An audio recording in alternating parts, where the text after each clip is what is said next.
a lesson for my teacher.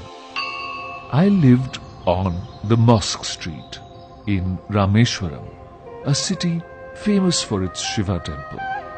Every evening, on my way home from the mosque, I would linger near the temple.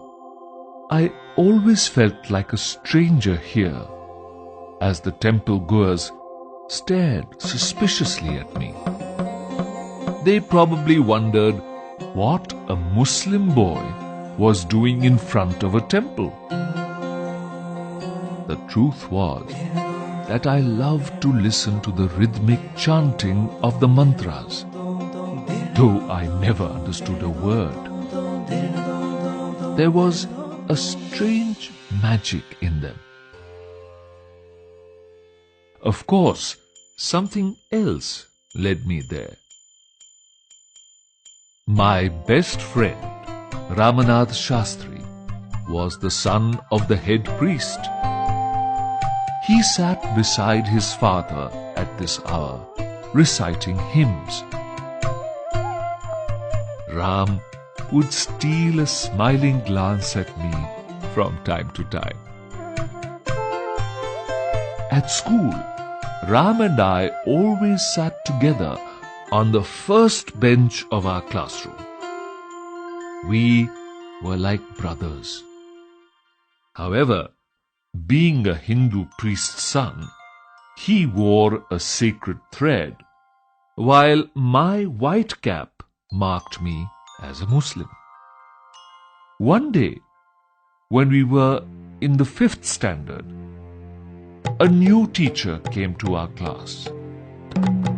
He looked strict. He went around the class, tapping his cane on his palm, and stopped before us.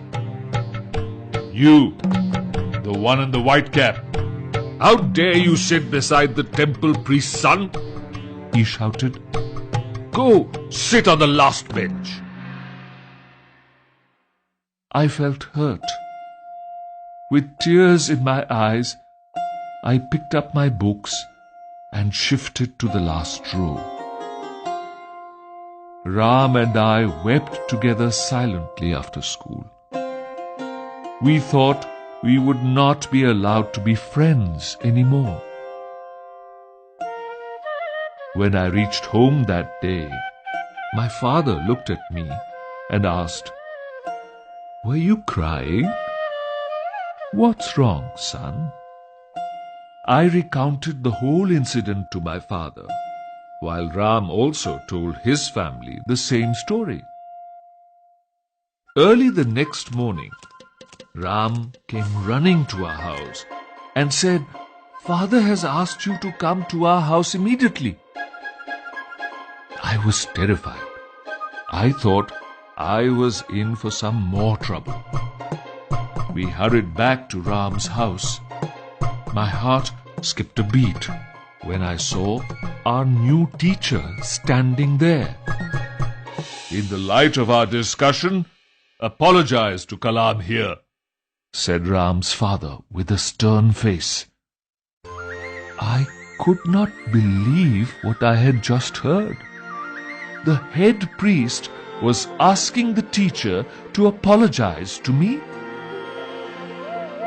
No child is less than another in God's eyes. It is your duty as a teacher to help students live in harmony, in spite of the differences in their background. "You can no longer teach in this school," he said.